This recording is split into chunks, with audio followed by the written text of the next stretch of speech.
We got some rounds of Swiss left to go, and then we're going to be cutting to the top 64. So this morning, we've cut it all the way down from the vast number of duelists that entered yesterday, 2,227 duelists, down to just 397 remaining. The hall's still looking pretty full. Let's get those down all the way to 64 duelists. So up first, we have Efstratios Tzanos from Greece. It's got to be one of you. Welcome. Hi.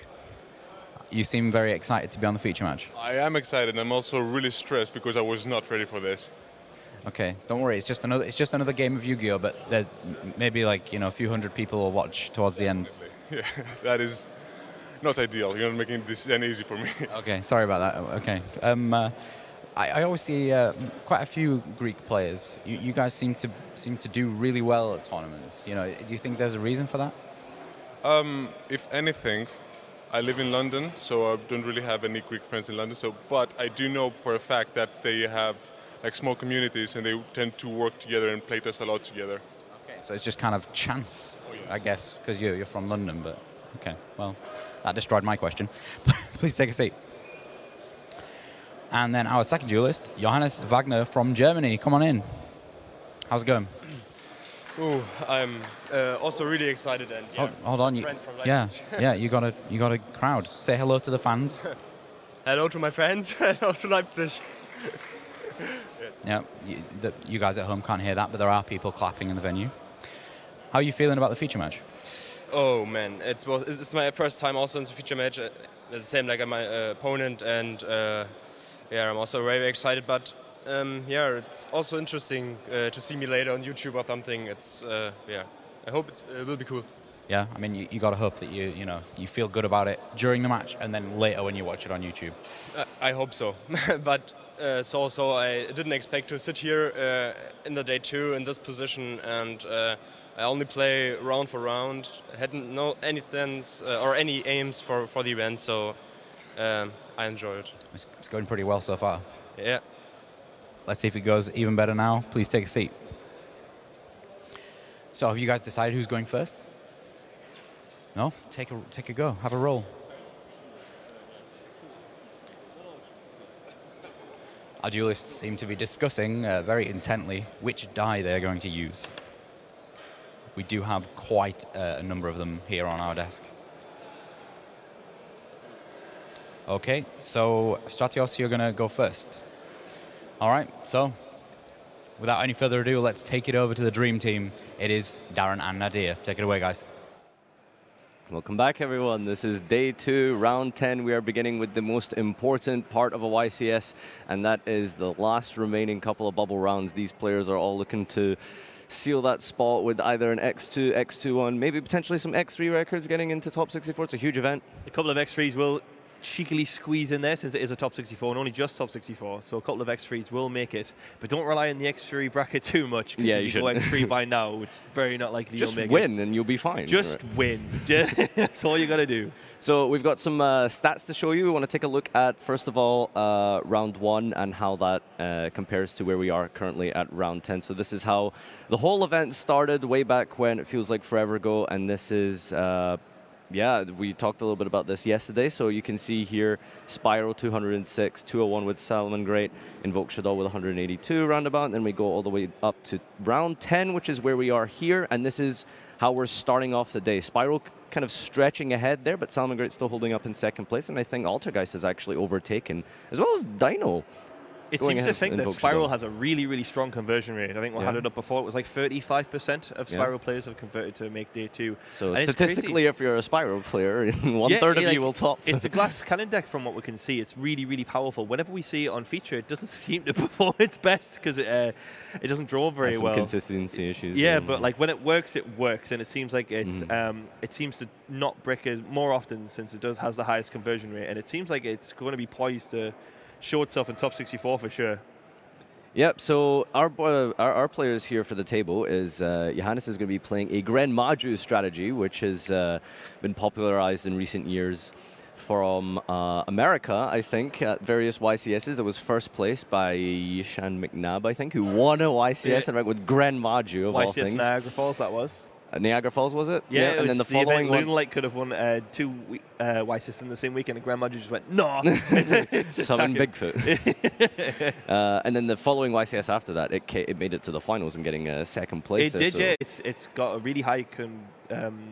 it goes really far in Top Cut whenever it gets to Top Cut. Not a lot of people play it. You never really see like too many of them, but it seems to get pretty far. And why do you think that is? What is it about the deck that seems to like push it ahead so far? Well, I think it's just because they're going second deck, and the most powerful cards in the game are going second cards, like stuff like Evenly Matched, which can totally just steal games and completely wipe out the board.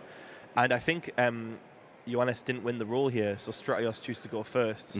So that doesn't give away his strategy, whereas when he wins the role, and he says go first. Go first, yeah, then you go, ooh, what's he playing? Why is he doing this? Grand Maju, but like, it shows no hints. So he would set up, Efstratios would set up with his Geist strategy, like, without, is normal, going as to plan, then suddenly just goes, battle phase. Evenly his whole board away if he doesn't draw Judgment, or potentially just OTK him with Grand Maju. Yeah, Efstratios this year is playing quite a bog standard kind of Altergeist list, and Johannes has more of a very danger heavy list. You can see the dangers are extremely good at breaking apart boards, and we're going to see just exactly how that unfolds and whether or not Johannes is going to be able to fight through those traps. We're going to head on over to the table now. So we've got our hands loaded in already, and we can see that the players are now doing the handshake and he's got the combo. Grand Maju evenly matched. Now taking a look at Efstratios' hands here, it's he's got lots of stops and lots of negations, but he doesn't have any engine cards. This is see, that's the risk you play when you play a deck like Altergeist, so that there's no real link up with the engine and the traps other than spoofing, but you still have to draw one of the Altergeist monsters. Yeah, it doesn't seem to really cross over too well. Exactly, so that's one of Altergeist's flaws. However, when the engine does get going, it's an engine that can standalone perform by itself, and I think that's why it's one of the better control decks, because it searches its traps and it has its own themed traps.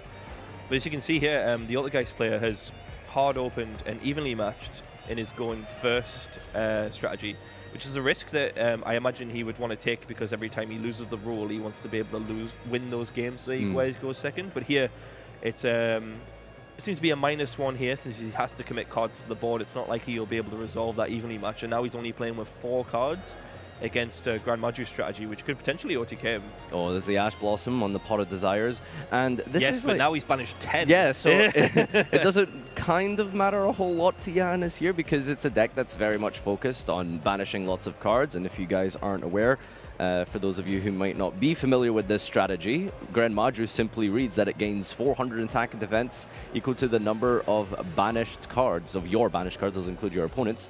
Question mark. So dumping a lot of cards into the banish zone, whether that be via Pot of Desires face down, or we can see here turn 1 he traded in on the Gizmek, which is... And he already got the draw 2 cards, which is nice, and Gizmek, he doesn't really lose a resource there, because it's a card in his hand and in graveyard, it's the same. But he's opting to use the evenly match here, so I don't think he wants to go for game. I think he wants to take as many resources from him as possible, and I guess it'll just give him the edge in the next turn. So in this situation here, do you think, oh, okay, so he's actually going to let the evenly resolved and not opt to Solemn Judgment it? Why do you think that is? No idea. I think since he traded in for a Gizmek, I think he would see that life points is a really important resource. Yeah. So you would think, oh no, he's banished 10 if he has Grand Maju. I'm going to lose, and he hasn't gone into his engine yet, so he doesn't really have much way to defend himself. If he was to Judgment it, he would be on 4,000 life points. And unfortunately, he does not draw into his engine, so it does look like he may potentially... I think Efstratios drew a evenly match there. No, he drew a strike. Was that the second strike? Okay. It was, yeah. Right, so is he resolving another... Oh, no, he's. I thought he was resolving another Pot of Desires here, but he's actually choosing to summon Gizmek. Yeah, so it means he's now banished 18.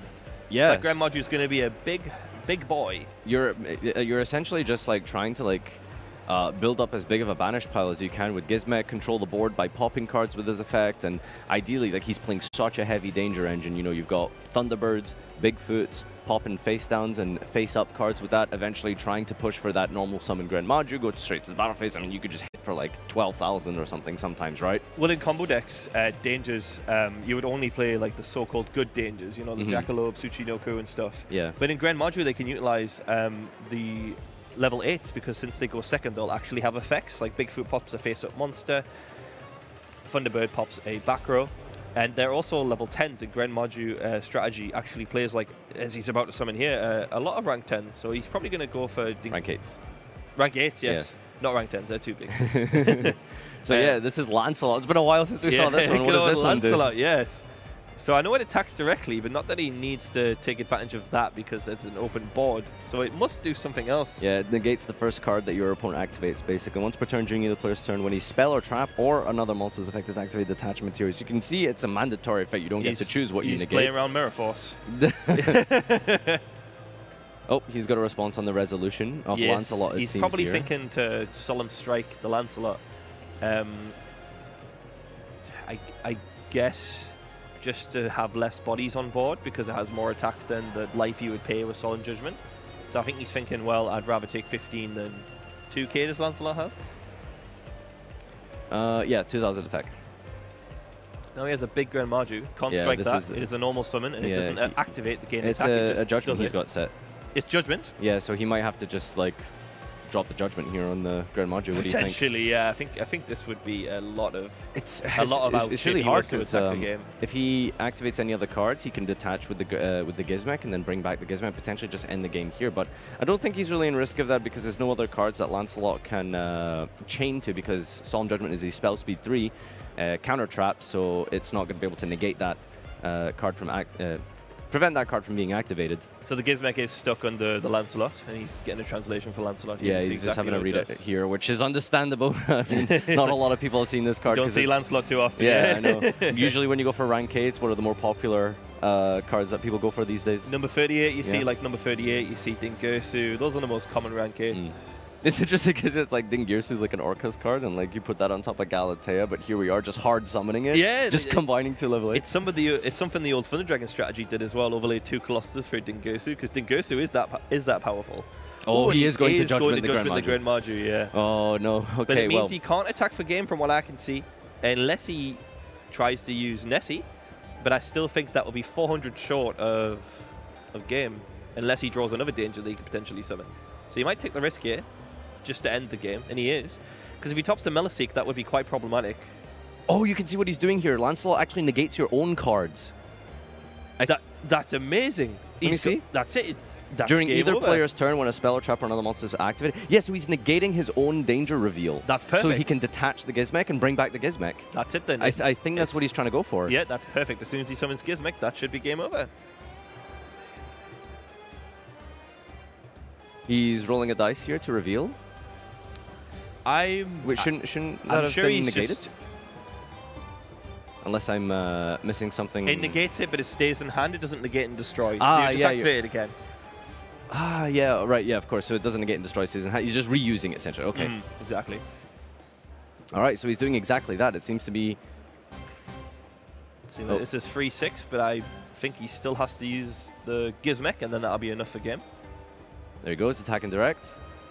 And he's going to be taking just shy of game here. But with Gizmek effect, that'll be there's the effect of Gizmek. End of the game. Unless he's got something we don't know about. Yeah, he's got it. Yeah, exactly. Yes. Gren Marju does what it does best and OTKs his opponent. Who would have thought that negating your own card's effect would ever be the correct play? Big brain, really good. That was really, really good. Yeah, I thought the Gizmek was stuck underneath the Lancelot there, but he's quite knowledgeable of the deck to know that the Lancelot can negate his own cards. I completely forgot that you can just like use your own card to activate the effect of Lancelot, detaching the required material to go for the game shot there. That was really cool. I think like the one time that ever comes up is like occasionally what you can do in like a mine situation is like to out your opponent's mine when they mine you, you like overlay, strike your own monster. And then that puts... So now you have no monsters. That's and then cool, and then during the end phase, you can destroy mine. So that's kind of like the 5-head cool, kind of level 9,000 IQ plays. That he's showing off why he's in the top tables right now. So he's showing that he's very knowledgeable of the deck. But hopefully we'll get to see Efstratios actually be able to play this time. Yeah, he didn't exactly One of the flaws open of Voltgeist is just not being able to see your engine. And hopefully it's not that inconsistent, but sometimes you do just get those trap hands so you can't get yourself going. Yeah. And you've got a limited amount of turns against a deck that can deal so much damage, especially when you're paying life with the Solemns. Yeah, you're definitely on a short timer there. But it's a bit of a strange situation going into Game 2 for him, isn't it? Because now he's playing a very conventional sort of going first control deck, versus a very much OTK go second, break your board deck. What do you think he does in this situation? Do you just go first anyway with your Altergeist deck, or do you just let them start? I think starting for Altergeist is just too important. You could make Gren Marju start because it's not going to do a whole lot going first. It could it has less cards, so it's more likely to miss off the dangers, and all it can really end on is potentially a couple of rank 8s, maybe. I think a couple of rank 8s is asking for a lot there. I'm pretty sure just arguably turn one Harbinger maybe, and that's it. Even then, that only does that just negate spells? Yeah, just spells. So spell effects. take Pot of Extravagance, I suppose. So I think I'd maybe let Johannes start this match, right? Because he's not. What's he going to do? I think if I was to start as a Gren Marju player against Geist, I would just pass, because any card you commit to the board, Meliseek's just going to take. That's actually an option. If he is made to go first, you could just be like, okay, over to you, and just have an open board. Yeah. He does have some going first cards. He has a card called Danger Zone. Yeah, we haven't seen this in a while. Danger Zone. If anyone remembers what that is, it's an old classic. It's very much similar to Sylvan Charity in a way, where you reveal, you draw 3 and discard 2, and but you have to reveal a danger. Yeah, you have to reveal a danger. And if you don't have a danger, you reveal your whole hand and put it back in the deck. Yeah. So he's siding it, and it's a curious choice. Why would you side that rather than play that? Is it just maybe when your opponent chooses to let you go first? I suppose when he's made to start, he needs as many cards as possible to be able to, resolve his dangers. And because when he discards a card, that means one of his dangers will trigger and give him a free card if it's like Nessie or Jackalope or any of the good dangers. Yep. Because a lot of the level 8 dangers aren't particularly great going first, because if they miss, it's just like, oh god, I'm sick of my life. Go Poggers. Being hit at the hand. No. I think you can only really send Response Team, which is a card that he's playing, which I think banishes itself to put itself back on the bottom. This is something it puts itself in a danger on the bottom, and it puts a card they control on the bottom, I think, as well, on the top of the deck. But yeah, we'll see if Danger Zone comes in for this matchup. So I think our players are starting off here with game number 2. It looks like the Altergeist player has decided to start, which is perfectly reasonable, as Altergeist thrives better when it does go first. And it does seem like he's opened most of his engine. I think it's all of his engine this time. Yeah, he's actually got no real stops with this hand other than the protocol. I suppose he's going to have... Which again is another issue with Altergeist, is sometimes you can see too much of your engine. You need a good splash of really powerful balance, traps. right? Exactly. However, his hand's still really good because he has spoofing, so it means he can get instant access to Multi-Faker, which would be really strong against Gren Marju, because as soon as the Gren Marju hits the board, it's going to get bounced off Sulcoitus. So he's holding... Oh, he's actually opting to set his whole hand here. Oh, this could be a little bit dangerous because, as we can see, Johannes has opened it. He does have evenly matched. The evenly matched, indeed, yeah.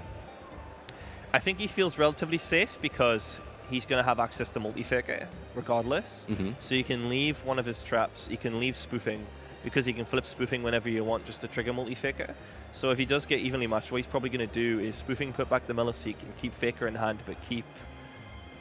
Oh, he's actually on resolution here. Oh, do you think that's maybe a little bit too trigger happy? I think he just wants to, in case he draws Ash Blossom. Because he wants to just minimize the chances of his opponent having Ash Blossom. Right. And if he does it after the desires, then his opponent's more likely to have Ash Blossom, and that's currently his win condition right now. I suppose he has Protocol, so he could just Protocol to send Marionetta, but I suppose you don't really want to waste a Protocol on an Ash Blossom, so I don't see any reason why you wouldn't just do it now. Here comes down the Multi-Faker. Oh, I'm not sure about that, though. I definitely wouldn't summon the Multi-Faker here. Yeah. You're playing right into Evenly Match's hands. He is going straight into Johannes' trap here. So let's see what he draws with the desires. A second Gizmek and a Bigfoot. Oh, no, this is looking awful. This is not going to go great. No judgment set, so he's in a bit of a tough situation. But what are you thinking if you're Johannes at this point? Because you see two unknown back rows. Do you just go straight to the battle phase, or do you maybe try and bait out a judgment? Straight to the battle phase. No, battle phase. No, his whole engine, he can literally win the game with the evenly matched win button. If it resolves, he wins. Yeah, this is such a blowout if he manages to pull this off. But we'll see if he Multi-Faker's at 1 now. So once that's gone, straight to the battle phase. His whole win condition is just gone. Talked a bit about this. He better have judgment. Yep, exactly. And he doesn't have judgment. And now he's just thinking, so away he goes. There's not an awful lot he can keep here because he's... What do you get? Do you just keep Faker on, I think you have to, because that's his win condition. Yeah, you can't let it banish. He's still got Meliseek in hand, so he's not completely out of it yet. Yeah, I think like a good extravagance top deck or something could be he needs to top a trap. Yeah. In order trap? to, he needs a trap card. Off the extravagance. Or marionette. Well, apparently, yeah. Drawing 2 cards is better than 1. All right, here we go. This is the most enjoyable part. Is pick a card, any card. Pick a card, any card. Is this your card? It's going to be Bigfoot. Every time I've revealed Bigfoot, it's missed. But not this Grand Maju player. You couldn't ask for a better hit there. All right. Gizmek, perfect. Free card. Draws another danger here. So I think at this point, like, it's main phase 2, so he's not going to be able to attack. Yeah. Spam the board.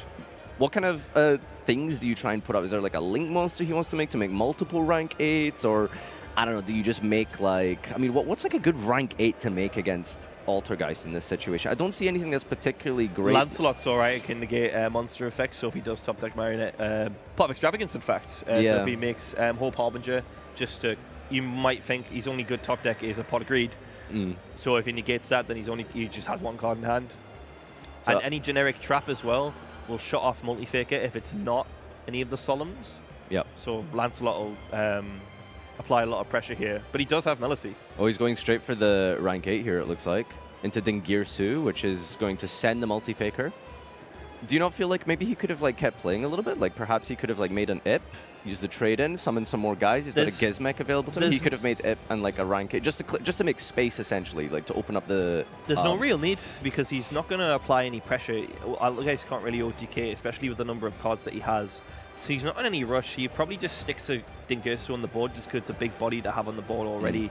It is going to fall victim to the Melisy, however, so he didn't really play around that. Yeah, Melisy is a really good card in this situation because it does not destroy, it sends, so that's not something that Dingirsu can protect itself from.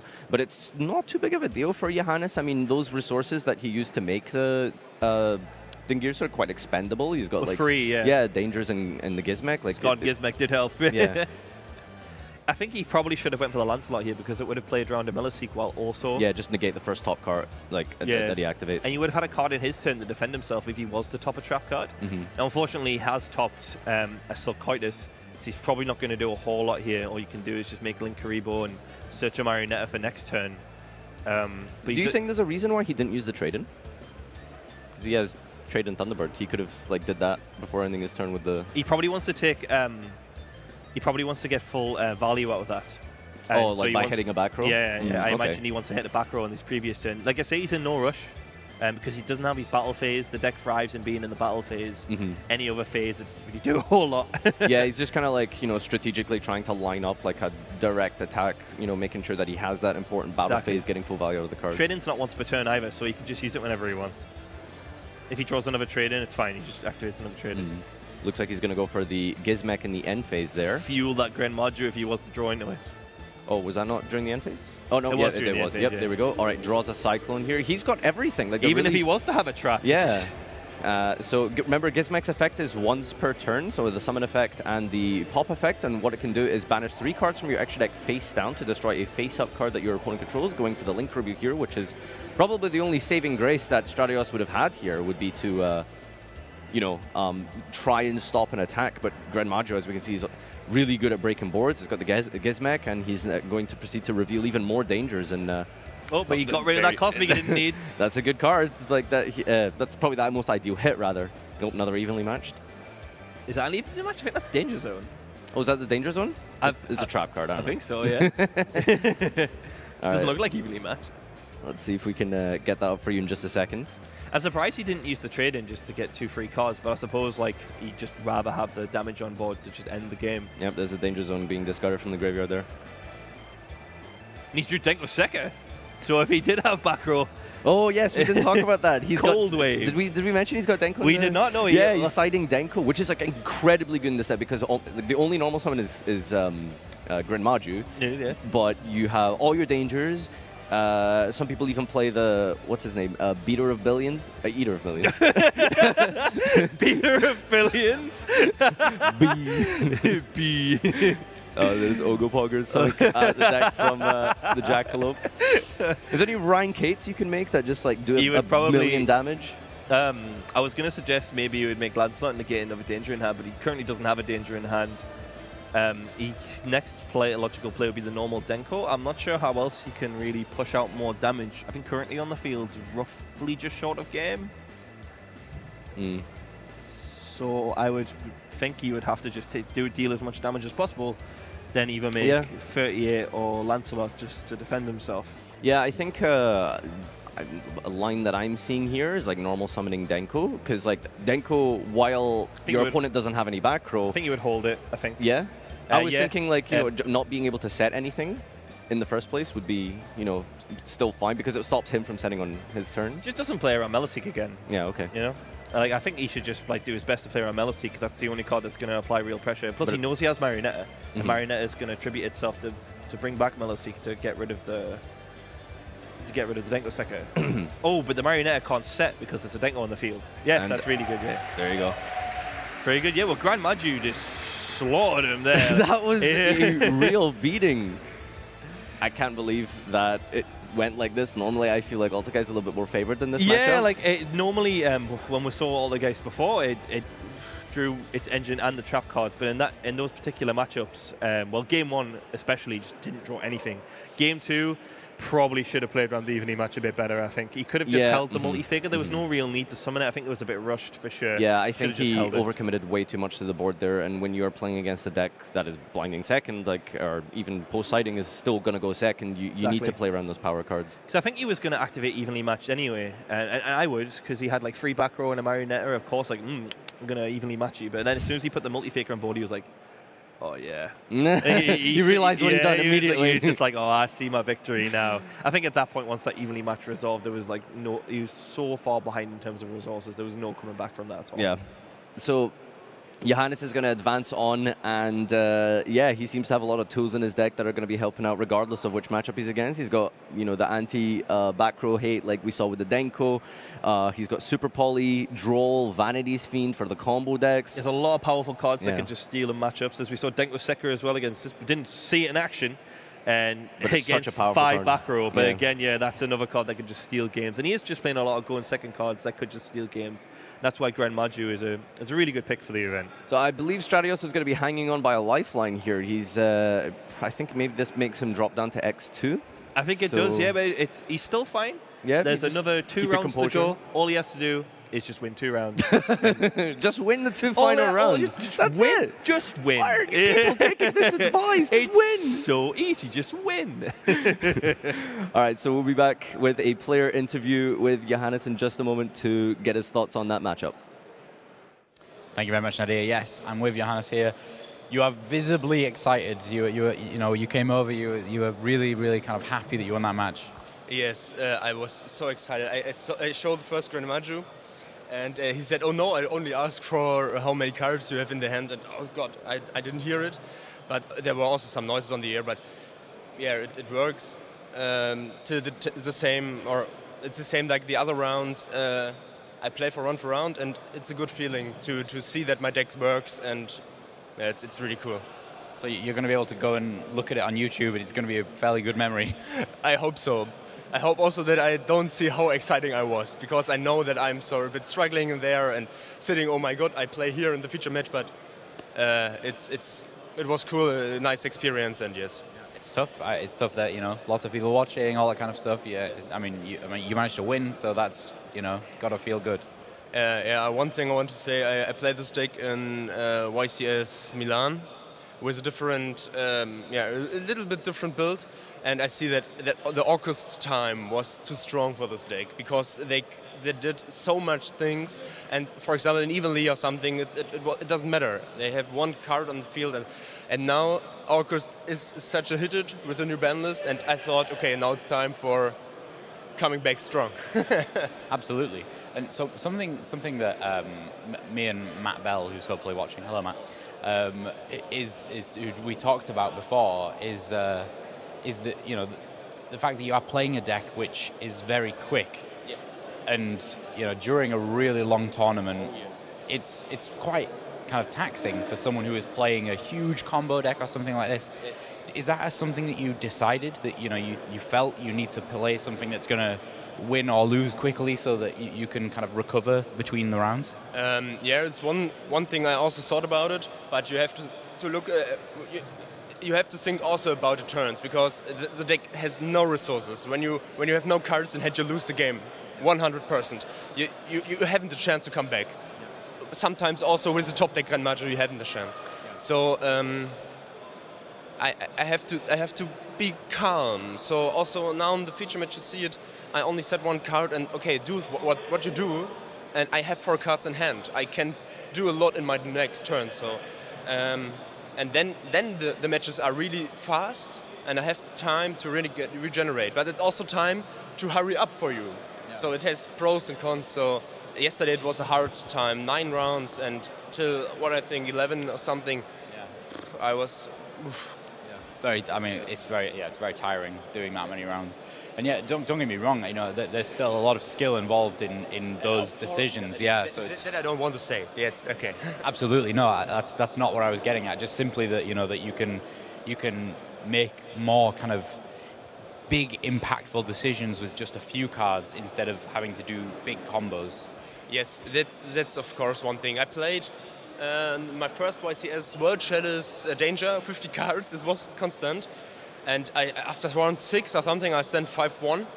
And I see, oh God, after that I only make mistakes because my head was so exploded, I had no resources for me myself. So it was a tough combo deck. And okay, I said no, that I don't want to do one more. I don't like control decks. And so it's a good alternative. we were talking to, I think it was Alex Robertson yesterday, who was playing, I forget what he was playing. I think it was Thunder. Anyway, he was playing it. He was saying the same thing. That it's difficult. Yeah. Yeah. So, yeah, that's just interesting that more than one person has said that now, and before the match we were saying you weren't really expecting this. You're just taking it round by round, but you're getting pretty close now to the top cut. Are you just gonna still take it round by round? I still take it round by round. Okay, that's a good mentality to have. Yeah. What would you say is your worst matchup of the decks you've seen so far? Have you had one or? My worst matchup is Dinosaur. Okay, why is that? Because it's a deck that does the same like me. Okay, so it's more like a bit risky because. Yes, because he let me start, I let him start, and who won the die roll had a lot of problems. And I played 2 times against Dino, and in one time I had so much luck. I say sorry to my opponent. It was a 50-50 chance that I can make the OTK, and he hits the right card, and and that was in the 3rd game, and it's a really tough match. And of course, Spiral, when you don't have any outs or any hand traps, it's also hard. But yeah. If you weren't playing the deck you're playing now, do you think you might have tried Dinosaurs? No. No, why not? It's too mainstream. Okay, so you like playing something that's a bit less. Okay, good. So going into April with the new rules update, have you thought about how you would change or no? Nothing. Not thought about that yet. I don't thought about it. Okay. It's new land, and then I see. Okay, fair enough. All right, well, congratulations. Best of luck in the rest of the Swiss rounds, and we're going to be right back with our next feature match. We're getting very close to that top cut now. See you guys soon.